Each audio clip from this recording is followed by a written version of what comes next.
Alright, I'm sitting here with Mike Craven, the owner of True Fitness Solutions, aka Mike's Olympic Gym in Mechanicsville, Virginia.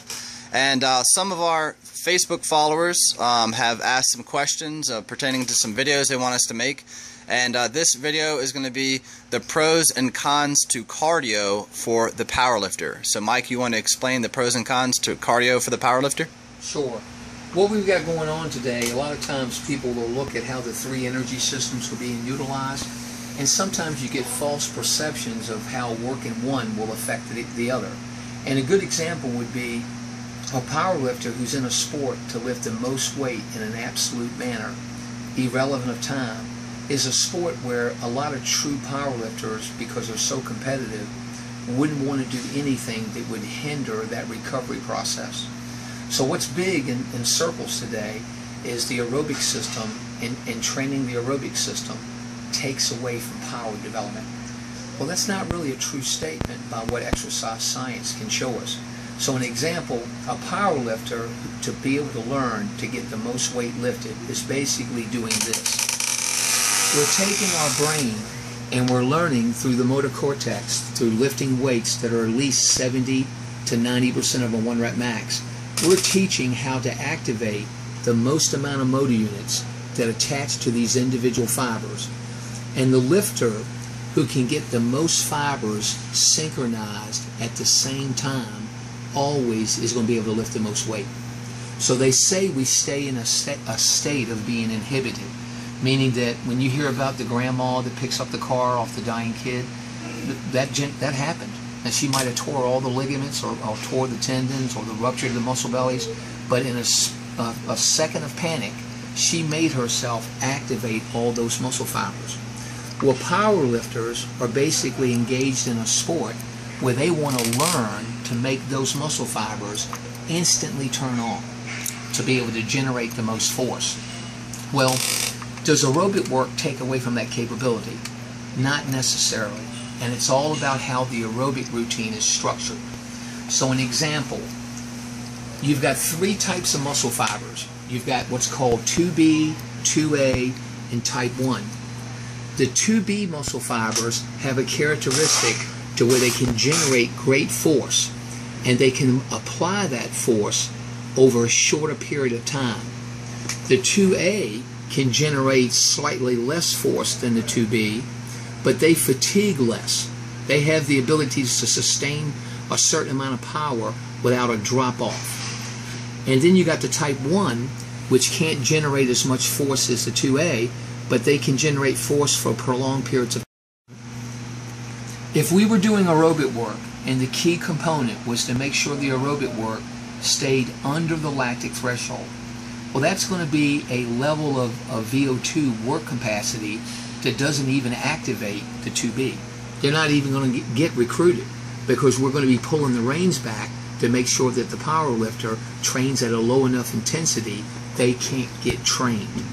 Now, if we work this slow twitch and we work some of these 2As and we do it where the extended time period is minimum for aerobic benefit, so say 30 minutes minimum to maybe at the most 60.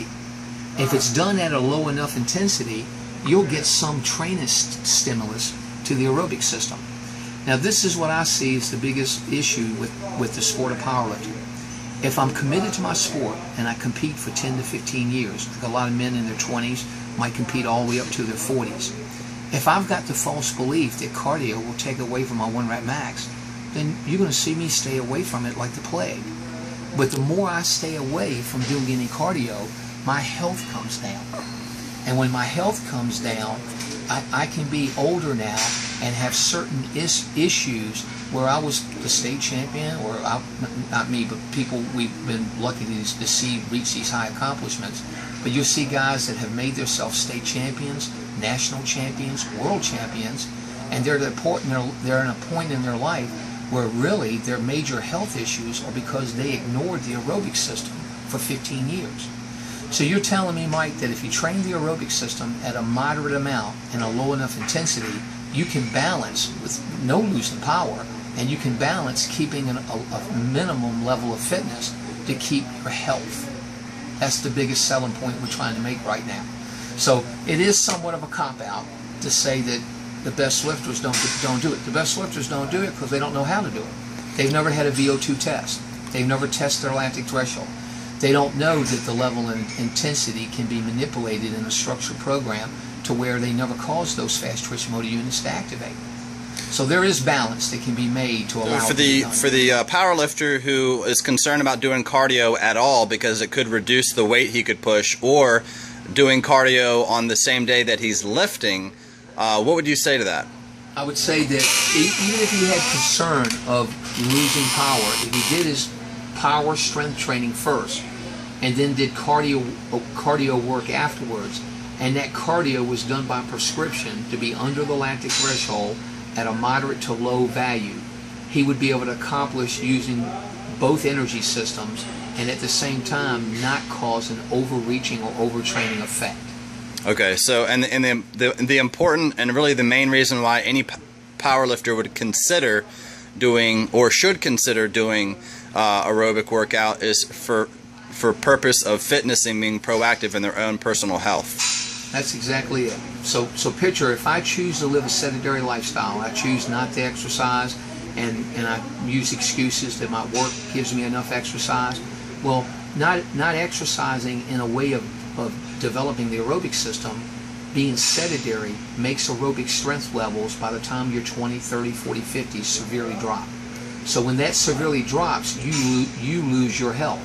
So whether you power lift and let it drop, or you're sedentary and let it drop, it's going to drop. And apparently you know some power lifters, and it sounds like some world Olympian power lifters that had been powerlifting for a decade or more, but without doing any or very little cardio, and then they started to change that practice. Yeah, and really, this is really what leaders do. But I'll give you an example. Barry Walker, who's probably him and his dad, Mr. Curtis Walker, they're the ones that started powerlifting in the state of Virginia. And they're the two strongest human beings I have ever laid eyes on that competed for long periods of time in the sport and dominated. They dominated wherever they went. Well, at the same time, Barry at some point in time had neglected cardio, and just like myself and all the rest of us, because it really wasn't talked about, and our major goals was nothing but lift heavy weights. Well, Barry today has had some issues that he's been proactive on, and Barry's got a higher level of cardiovascular fitness today than when he competed. And if you look at him, I mean, again, he's got a tremendous amount of muscle. He's still physically in a state of anaerobic, what he can do with lifting weights. But Barry is one who's made more time to do cardio in a proactive, preventative measure. Paul Bates, the same way. Paul Bates was a lifter, 320-pound man, who had a body fat percent that he had gotten to a point where he was starting to have concerns about his health. Not just the issue of weight, but all things long-term, staying heavy. Well, Paul decided he wanted to decrease body fat. Well, to decrease body fat, Paul went the other way of training the aerobic system to make the muscle be better at using fat for energy. So Paul went from 320 in 6 years to 190. And his VO2 went from 22 milliliters to 63. Well, to be able to go from 320 to 190 and win Mr. USA and maintain all the muscle that he had through years of lifting came from proper diet to proper aerobic energy system training. And now Paul has a VO2 of 63, which for most 18-year-olds, that's above excellent.